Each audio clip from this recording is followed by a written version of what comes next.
Hey, it's me. In today's accessibility news update, we're going to review Salesforce's Spring 2023 release and go over what accessibility updates were implemented. This released in February 2023. At time of recording, that's this month. This website is where you can go to see all of the known accessibility issues within Salesforce. I'll put the link in the description below if you'd like to go check them out for yourself. Currently, there are 4,820 results for accessibility in the known issues category. Now, a lot of these are scheduled to be fixed. Many of them are under review, and then there are even more that are just waiting to be picked up. I mean, the list is long. When we're talking about design things, we're talking about a lot of contrast issues and alt text issues and screen reader things like that. So let's see what has been updated in the Spring 23 release.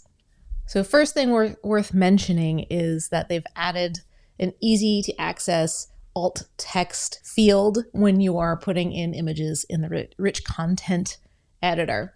When you use the rich content component to add an image to your site, you can enter the descriptive alt text for the image right from the component itself.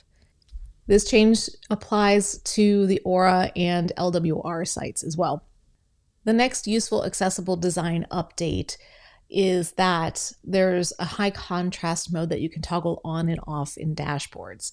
The high contrast color combinations help differentiate content from the surrounding dashboard and improve the experience for the end user. So the color schemes in logos and tooltips and conditional formatting, they don't automatically adjust. So it's not fully automated, but it will help a little bit. Showing you an example, this is a standard chart with standard contrast. But if you toggle on the high contrast mode, this is what it looks like. The high contrast seems to be between the labels of the data and the color of the data bar, but the contrast does not your high contrast is not between adjacent colors in that chart. So we've got, let me see if I can point. This color and this color, they're not high contrast to each other, but they are with the labels that are over top of them. It's not a complete solution. You might have to do some manual massaging to get this to work for everybody. Another nice accessible design update is the ability to customize map markers.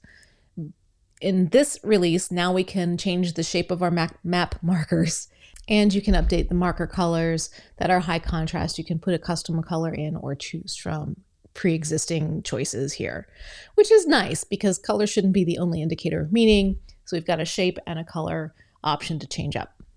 There are a few other updates. I don't have screenshots of them. One of them is that they added next and previous buttons to grid components. So when you select the show pagination option in the grid component, you now have two options to allow users to scroll through content. So in addition to the show more button, you can use next and previous buttons on your site. You can change the button labels, the alignment, and the size of the buttons to fit your site's style, which is nice because those show more buttons, the infinite scroll kind of thing, is a less accessible option. Another design update that they added in, which you might not think immediately is an accessible design update, is that now in the LWR sites, you can adjust the margin around individual components. There's a new spacing tab in the property panel for each component. It's greatly beneficial for the neurodivergent community, giving more white space and less distraction. There are still things that I really, really want to see them update.